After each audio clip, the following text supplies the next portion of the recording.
Very good. Thank you, brother. I'm good. How you been? How you been so far?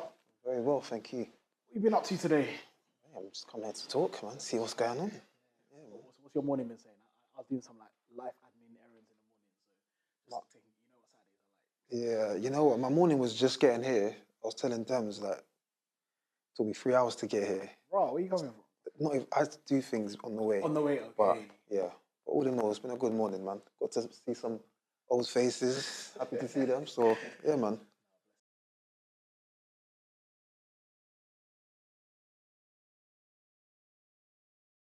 Interesting that these days I think to myself, why should it be taught? Why should they teach us that? Do you get what I mean? Why'd you ask? So like if I'm in this country, well I am in this country, but if I'm a white person in this country, why is it my responsibility to teach you that as a black person?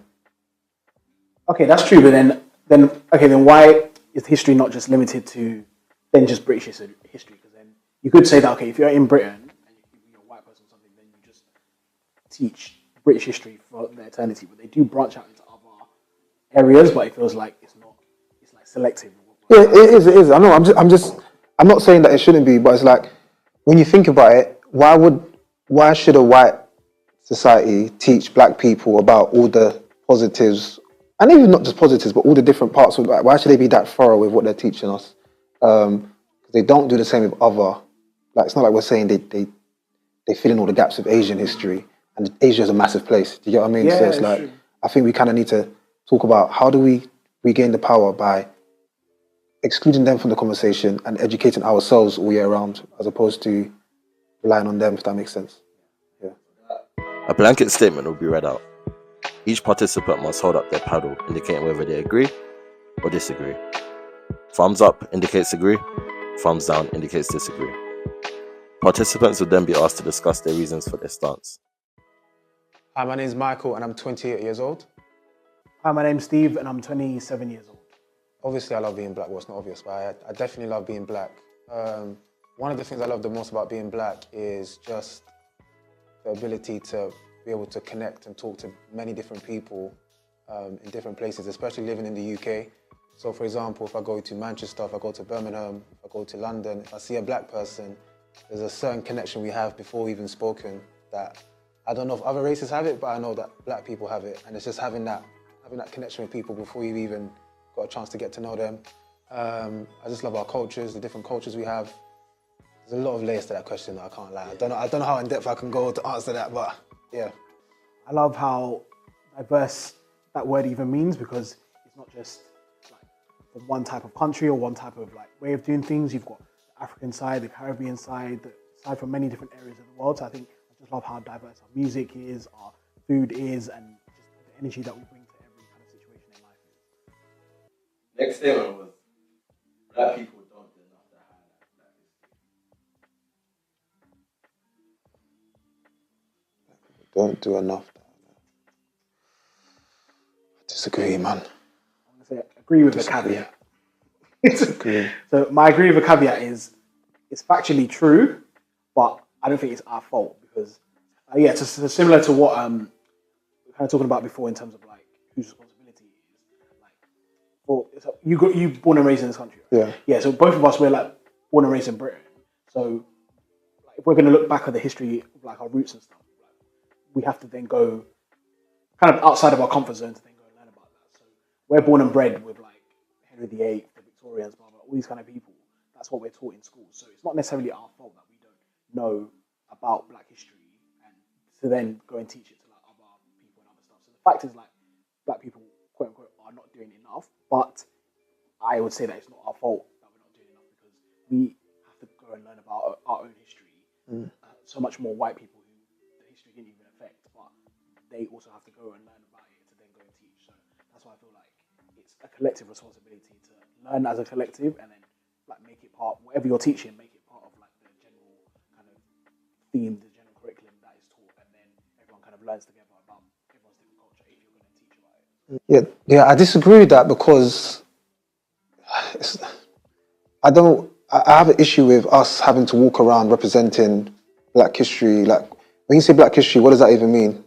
Because there's a lot of connotations that come with black history. So are we talking about we don't highlight enough of the slave trade, we don't highlight enough of the civil rights movement, Like there's a risk that we can basically box ourselves into what we mean by that anyway.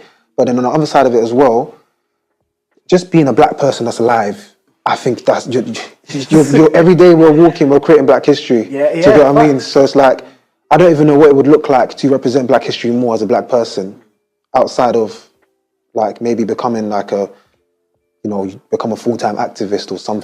I don't even know what that would be. But I feel like the idea that we are already creating Black history, just doing things, just being ourselves, creating an identity outside of the negative connotations that come with Black History Month. I think that's more than enough. If anything, I feel like we're not doing enough to break out of those stereotypical Black history. Being pro-Black is being conscious of making decisions and carrying yourself in a certain way that's beneficial to Black people as a whole and as a community. Obviously, we're not just one type of people, but it's basically being conscious of what we're doing going forward, whether that's decisions when it comes to friendships, career, family, being conscious that you're representing more than just yourself.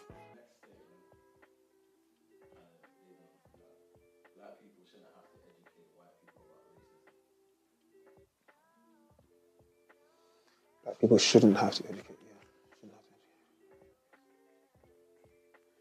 Actually, no, I agree. They shouldn't have to. Why are you in?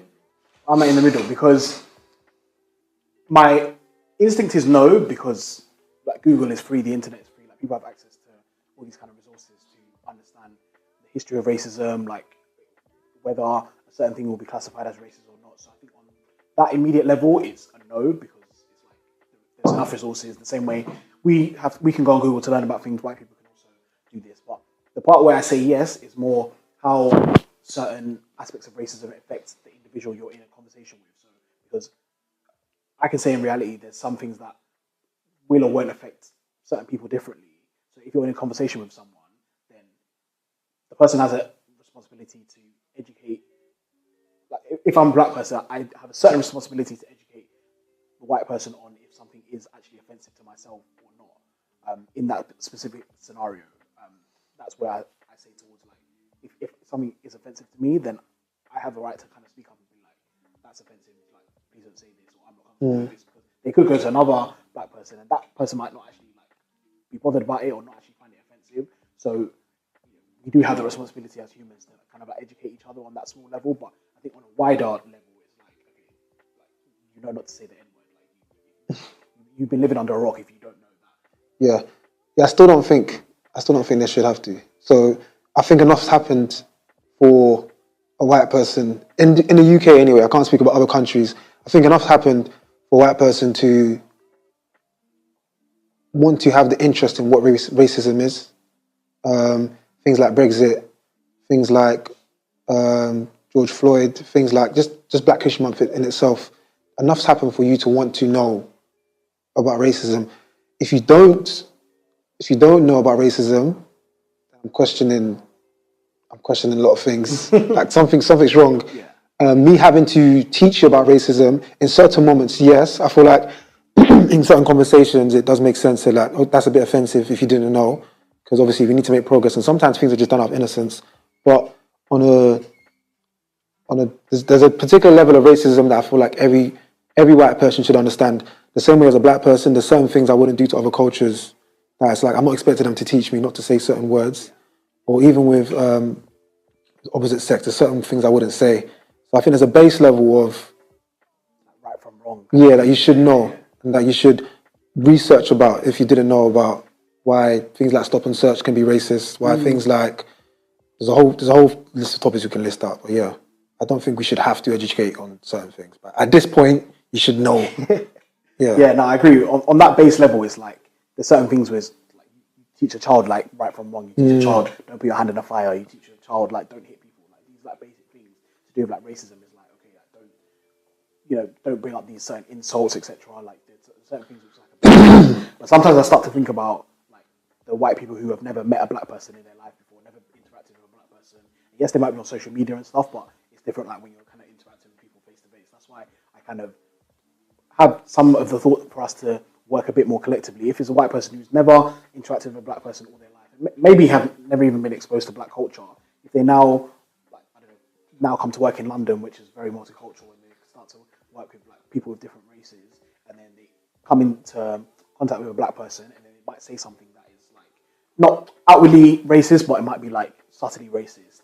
Then that's where I think a conversation needs to be had where people meet in the middle, and the black person says, "Oh, actually, that was quite offensive. Like, this is how." Like, if the black person said, "Oh, person of color" or something like this, where the black person might be like, just call me black. Like, you don't have to call me a person of color, like, because white is a color, black is a color. So like, just call me black. And then that's where like the education. Whereas like, if the black person reacted by just saying, "Oh, you're racist, blah blah blah, HR case, blah blah blah," then would the white person actually learn rather than just actually having a conversation as human beings to then understand what I get that. Even in that example, I do get what you're saying, but even in that example, I don't think it's the black person's responsibility to have to educate in that moment. You might decide, you know what, as a black person, I'm tired. You might have to just go on and figure this out by yourself going forward. Do you get what I mean? That's also true, yeah. We deal with a lot of trauma that the have-to part, I fully agree with. Yeah. It shouldn't be our cross to then carry. Because now it's an excuse. But I spoke with this black guy and he didn't correct me because I've had that before where, well, this person let me touch their hair, Michael, so why can't... Yeah, no, that's... Yeah. Do you get what I mean? So it's like, and I can't blame him or her for letting that happen. It might have just have been on that day, you know what? Yeah, so... Going to the next statement. So the next statement is, I feel I have to maintain a certain image of blackness.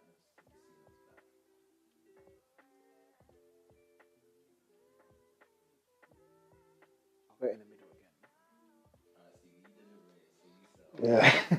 Yeah. I think, again, on the surface level, no, because black is defined by not just my skin color, but my heritage and like how I identify myself. So on the immediate basis level, like when you look at me, I don't have to do anything other than exist to be known as black. But I think in that question, and I started to think a bit both within the black community, I'd say first of all, I think there's certain conversations where we can sometimes like gatekeep blackness at times, where like if someone is behaving in a way that isn't quote unquote stereotypically black, sometimes the black community can sometimes even outcast their own people by like by making them feel as if they're not quote unquote as black as like they kind of should be. So if there was, I don't know, a black person who wanted to be like a rock star, like, and love like heavy metal music, like does that mean like they're not black? But I feel in some instances the black community would like outcast. That's just one example, but would outcast black people who have certain interests because they think, oh, you're trying to be too white, you're trying to be like a coconut, but maybe that's just like how they are as an individual. And it doesn't mean that person is denouncing their like heritage or their culture, but that's just like what they enjoy in life. So, and I feel like I've experienced that a lot, either personally or through like. What kind of experiences have you had with that? Okay, so on a personal level, it could be like, okay, if you're like hanging around or spending a lot of time with like people from other races because you've like either grown up with them or because like they're your friends, then you go back to your community and your community might say, oh, you're always with these people, like you're always like, or like subtly refer to you as like if you like someone speaks well and like they're like, oh, like you turn into a bit of a coconut now because you're speaking like good English. I've heard like these things thrown around in the community, either to like myself or to like people that I know, and it's like, why should I be lambasted for like speaking well like in my own community, for just having a good education? Yeah. To kind of speak well. So I think there's conversations to be had within our own community as to like what it means to be identified as black. So in those situations, how have you handled that? Like, have you just chilled with more black people then? So it's a difficult one, kind of growing up, because growing up, I'd have it in the back of my head. I'm like, raw, like, am I chilling with like my own kind of people enough? And I'm thinking, I am. I've got cousins that are black. I've got friends that are black. But I grew up in a predominantly Asian area. When I went to uni, I was like in a majority kind of white area. So naturally, kind of person I am, I just gravitate to who I'm with. And if someone likes football, I'm gonna gravitate towards you because I'm a big football fan. Whether you're black, white, Asian. So that's just how like I mold myself. But naturally, because I am a black person, when I'm going to family parties, family friend parties, I'll naturally be with black people. And I just have enough black people around me that I can feel comfortable in my blackness, but then also step out to other races and actually learn and educate myself on their cultures and have good relationships. Some of my best friends are white and Asian, but also some of my best friends are black. So it's just explaining to people like that's just like who I am as an individual. I don't have to box myself to, if I walk into a room, okay, where's the first black person? I have to go and chill with them. I chill with anyone, because if that one black person doesn't like half the things I like, so then now, should I go and chill with them? Whereas the Asian person is an Arsenal fan, goes to games, watches podcasts. Why would I not go and speak to the Asian person? Yeah. Or not just speak to them, but as in, like, why would I not befriend them more than the black person who I just have to go and chill with because I'm black, and now it's just two black people in the corner, not talking to anyone else in the room. Yeah. No, I think this is part of the problem, because sometimes when you hear these things, like these comments that are being made, questioning someone's blackness, you're almost you now become a prisoner to something, a concept that it varies depending on who you're talking to. So someone might think being black is about, knowing all the black history and all this other stuff. Someone else could just strictly be talking about inner city culture and being engaged with it and dealing with people in a particular way. So I think as long as you're black, which is not something you get to decide, I don't think something you can run away from. Like, you just are. And if you're a black person who likes to chill with white people or likes to chill with Asian people, you're still a black person. You know what I mean? So, yeah. I think as well, there's a difference between having that conversation within our own community and then having it externally as well. Because I think externally, I don't think we should allow the external, let's say the white community or the Asian community, to define what makes us black. Kind of from that level, which I feel like if we're not careful and we don't have the right discussions, then like, other races will then have control over what. When they see a black person, is that person really black? Like, black some of these men need to shut up still. Can't lie. Some of these men, I would say to my younger self, being a black man is, I know it sounds cliche, but it's a very, very, very special gift. And I would tell him not to worry about being too polished, if that makes sense. Like, a lot of us are diamonds in the rough, and just being ourselves, being confident, not overcompensating for negative stereotypes, just being yourself. And the reason is that because being a black person, being a black man especially, not just being a black person, but being a black man is a gift that a lot of people won't get the chance of being able to experience. So worrying about doing things perfectly, you end up kind of losing sight of the gift you've been given in the first place. Oh yeah, I agree with that, man. I agree with that, man. Yeah. So basically, I work with a lot of young people, a lot of young black people, and one of the things I've noticed is it's like a lot of when they're given an opportunity to speak about, I don't know, if you tell a 14-year-old, write a speech about something, first thing man's coming with, if it's a boy or a girl, is knife crime, it's gang culture, it's something to do with being black, but in a negative light. And it used to really bother me. I used to be confused. Like, why is that the only thing? And by the way, this is not a Black History Month speech or, this is talk about anything you want to talk about. 60, 70% of the time, it's going to be relating to something negative. And I realize it's because that's a lot of what they're hearing. And when they see us in spaces outside of sports or entertainment and we're talking about something, we're talking about negative black experiences. Do you know what I mean? So I'm starting to realize that, and then it kind of all of those things I've just mentioned trickle down to a young person, and then the cycle just continues. Do you know what I mean? No, I fully get you, and I think my immediate answer to that question is not everything has to be coming from the struggle. Like, not everyone's story has to be started from council estate. There was knife crime. I managed to get out of the hood, and then blah blah blah. I made something of myself. What about a black person who was born into the countryside, went to private school, then became CEO of a corporate thing? Like, his life is pretty good, but he can still live the black experience. He can still go to his hall parties, do it, but he just grew up in a very well-off area and was able to. And of course, I know because of the society we're in, a lot of people don't have that experience. I understand why people do voice their experience of the struggle loudly. But equally, there's a lot of us, like, I didn't necessarily come from quote unquote the struggle. Like, I had struggles, but I can't sit here and be like, I went through the hood, blah, blah, blah, all of these. Like, I know and I understand those communities, and I've been around those certain communities, but, I went to school, got good grades, went to good university, now working in kind of a corporate sector, or like doing well for myself. I'm a manager, so I don't have to necessarily, if someone tells me to write a speech about my life, I don't need to sit there and talk about the struggle, because I've struggled, but like I have very good life experiences. So I think that era of like positivity, I think especially with this generation where so many people are doing so many amazing things, either in like the different sectors they're in, or like as self business people. I think that needs to be like screamed about a lot more to kind of show Black people that it's not everyday struggle. Like, it's you can not actually have a good life. It's not, and it even ties into what we was talking about before, because if that's all you're hearing, the negative side of things, then you start to think that your blackness is about being struggling. Exactly. And the minute you encounter someone who's black but they don't struggle, then you start to look at them question, like, are you really one of us, kind of a thing, which I think is very bad.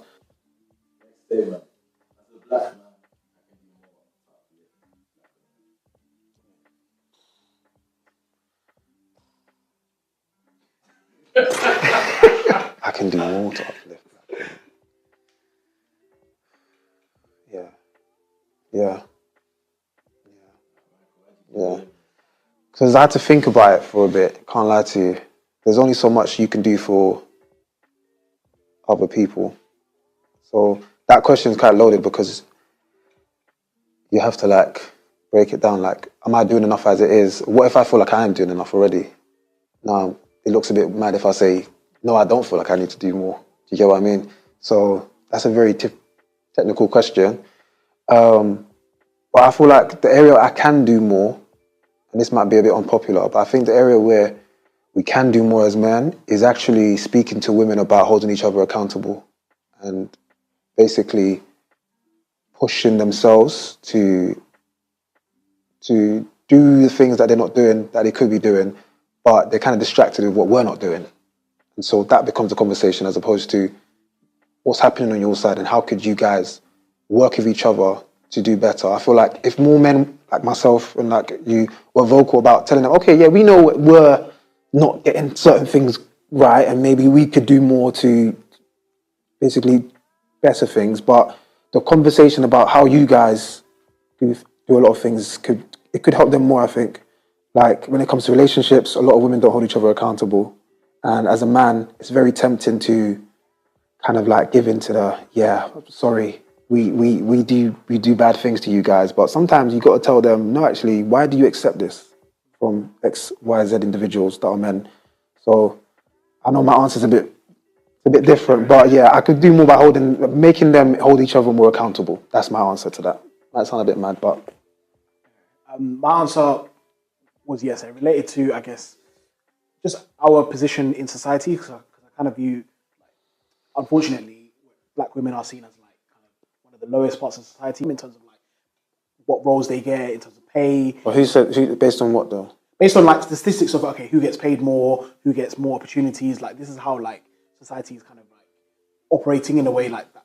So I'm not saying that this is like the fact, but I'm saying like how, due to the stats in society, mainly to do with like money and pay and how they are treated, so like how discrimination affects different races, it often affects Black women more, so they get the most kind of oppression compared to other genders and other races in society. So I think it's important to like recognize and highlight like the struggles that Black women do face, and I think as Black men, like, let's put it this way: if you're getting an opportunity for a role, a Black man is more likely to get chosen than a Black woman because he's a man.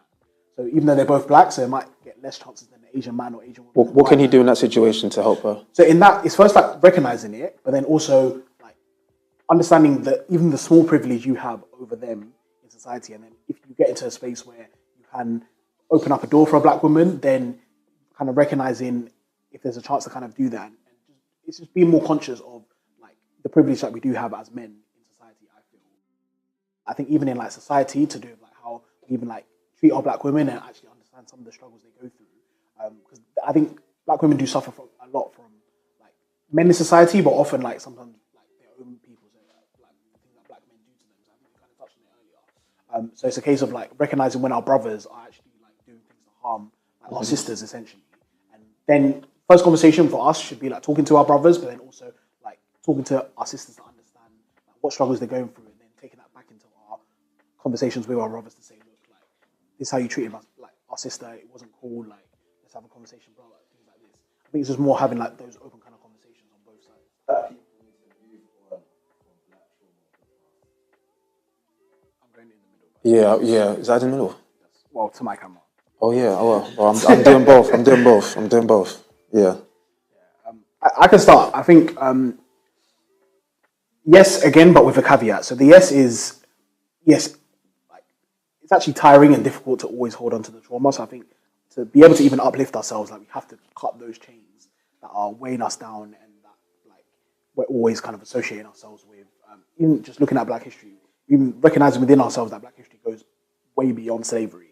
So yes, we've experienced trauma, but yes, we came from a society that wasn't traumatic and that was actually uplifting before slavery even happened. So even recognizing that about ourselves, that we are quote unquote kings and queens, that we did come from kind of a good background. So that's even the history side of things. But even now in society, there's so many Black people doing amazing things that we're so far, like not even so far, because slavery actually wasn't that long ago, but like we've come such a long way since society was like this, to that kind of external, what's the word, overt kind of like racism kind of state in the way society was. Like slavery in a lot of aspects like doesn't exist in certain areas of Western society, even though there's reports that it does in some. So I'm not going to generalize that too much. But I think the part where I feel like we shouldn't move on is that we shouldn't forget like some of the characteristics that slavery kind of held, which is like, okay, black people in the field and then the white person in the house, and sometimes even the Black person that makes it into the house is still lower than like the slave master, or still lower than like sometimes the lowest like kind of white person. So sometimes we need to remember like those characteristics still kind of play true in our society at the moment, especially in the Western world, because you can look at that example, that field example can relate to, I don't know, let's say the sports industry, where okay, you might have loads of Black football players or Black sports stars, but then are you having the people at the top, as I mentioned earlier, are the white people, and then even if you get a Black manager, you might get one or two, but he will get sacked from his job like within a couple of months or something. So he's actually, whereas a white person who's on the same level as him, like a coach, might get sacked from his job but get a new job like maybe a couple months later, just because he's white essentially. So I think those characteristics still kind of run true, and it's important for us to recognize that is linked to Black trauma. It's coming out in a different way, but it's still kind of linked to the Black trauma that we face. So we shouldn't necessarily forget that completely. Yeah. No, I agree with a lot of what you were saying. I think forgetting the Black trauma, I don't even like the word Black trauma. So, I mean, see what they've done, bro? They've even given us a brand of trauma, bro. It's long. It's true. It's true. It's facts, yeah. So, forgetting Black trauma, I understand it. It's important because if you keep on looking backwards, how are you gonna move forward? I also feel like it's important to forget a lot of the... Not forget is too strong. Because if you forget, it's like, yeah. Because you forget, you can't learn from what's happened like and use that kind of put to the side. Yeah. So maybe I wouldn't say forget, but it can't be like the dominant, the dominant narrative in your mind when you're doing things. I feel like learning from the traumatic events that's happened and being able to use it to deal with with other races when you're dealing with them, bearing things in mind. Okay, this and this happened back and then. So even though I'm having a conversation with this person today, with this race today about this particular topic or this particular decision we're going to make, I need to remember that, well, back then, this innocent little decision we thought happened here ended up becoming something that went very left. So I need to be mindful of that now, because a lot of that does happen, especially in business with things like contracts and like agreements and stuff. So it's something to learn from. I think forget is too strong. Now that I'm thinking about the question, I think forgetting is too strong. I like the word learn. Yeah, I think something we should learn from and then use that learning to move forward. Yeah. I think that word learn relates as well to your example, because it's like that white person, let's say you're talking to, wasn't necessarily definitely wasn't the one responsible for like slavery and the Black trauma that faced in generations. So if anything, you should both kind of learn from that to then create that new age of society where like the two races can coexist in that way, because yes, they might have picked up certain traits from like their forefathers or even their fathers and grandfathers, but if like, they're not born to be racist, like they obviously something that they learn. So of course, if they're interacting with you as a Black person and you're both kind of learning to say, actually, no, we don't want society to be in this way. Let's actually like collaborate on the same kind of human level. And let's actually like both learn from the traumas on their side that they sort of... I hear what you're saying, but I'm not putting it on them to learn from anything, because like it's just not their business. Like it is their business, but like learn from what they've like their forefathers have done to us. Yeah, but in Black trauma now, they can't. Specific to Black trauma, but I say so we would learn from the trauma to say that was traumatic, so I don't want it to happen again. Yeah, but they would learn from the fact that they put the trauma on us. Yeah. They shouldn't then do it again. Yeah, I know, but I think they might do it again if you let them. So I'm not gonna even. I'm gonna focus on my people. let's learn from this. If they do it again, if they don't do it again, we know how to handle that going forward. I feel like sometimes you put too much on what they're doing. Like, leave them alone. Like, they're going to do what they're going to do. It's in their best interest for us to even identify all of this stuff as trauma and stuff. Anyway, when you really think about it, I feel like they benefit from even that in itself. That word in itself. Yeah, like, I think it gives them a lot of power. I can't lie. I've never heard of white trauma, you know. I've never heard of like Trauma. even like white history. I've never heard that in my life, bro. But it's just history for them. So these things are very important. Like, we bear it in mind. Let's learn from it and use it to deal with these people going forward. And you know what? In this decade, in 2050, they might be on the same page as us. But in 2080, they might not be. So it's like hoping that they will one day want to. Let's not even focus on that. Let's just know what we're learning from, how we're learning from it, and then use that to act accordingly. And then building on top of that as well. Sometimes I think we're too invested in the trauma and the negative side of things, to whereby if you're like a black person in the Western world, a lot of our identity, whether we want it to be or not, is rooted in stuff that happened during the slave trade, for example. If you're a black person right now in, what's the country, Cameroon, like, all of that stuff is not, you're not as directly exposed to that. You're not, like, black history in Cameroon, I don't know what it's about. I hope it's not about slave trade. Yeah. Do you get what I mean? So I don't know if I've like gone off topic a bit, but I think the main thing is for us to learn from that for ourselves. Like, if they want to learn from it or not, it's none of our concern, and then use that, and then use that to go forward. Yeah. Especially because of a lot of the struggles that we've experienced in the Western world, I think we have to fly the flag of being pro-black, to then elevate ourselves to a level of society that will help us to then actually achieve things within society. So I think we have to fly the flag of being pro-black to get onto the level playing field, until the point where we don't even have to be pro anything, we're just pro-human.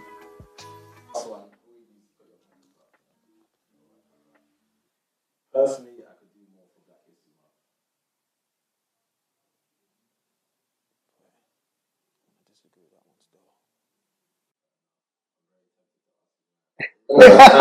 We've run out of time, so guys, thank you very much.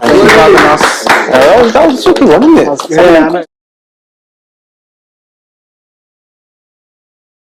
You just watch hard truths, real people, and even realer conversations. If you like what you watched, make sure you like, comment, and subscribe, and tune in to the next one.